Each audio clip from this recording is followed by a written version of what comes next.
didn't really, and I started thinking, I wish I had pictures. And some friends had sent me some. I got up the next day, and several people had sent me the athletic department Instagram post and X post of me walking, and said, "Hey, like people that know that I do this on Halloween were sending it to me, saying, "Hey, is that you? Like, is that you?" And so when we had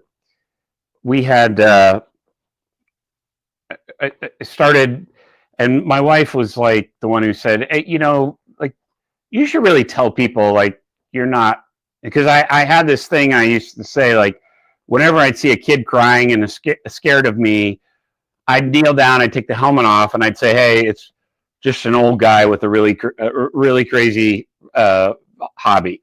And she said, "You should really write something and let people know you're not just an old guy with a kind of crazy hobby." And so then that's how I wrote the X post. I actually had to figure out how to do a thread because I did not thread them together.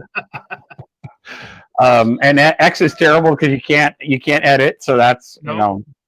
And so I did that.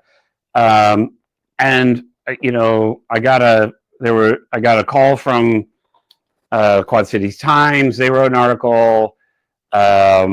And then there was actually the very first thing I got was from Andy Fales, who did a piece. They were out in the afternoon, like a few days later, did a nice piece.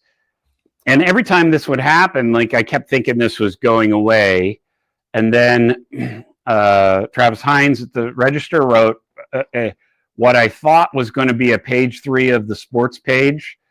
And, that Halloween day, a Thursday, I think it was, I get a call from Heather at 8:30 in the morning, and she says, "I'm on my way to work out, and I stopped at Come and Go, and you're on the front page." And it's like 3 pages long, and so it just kept building and building, and somewhere in that sort of, I got a Facebook message, I think it was, from a gentleman by the name of Danny Aruda, with a senior producer with ESPN,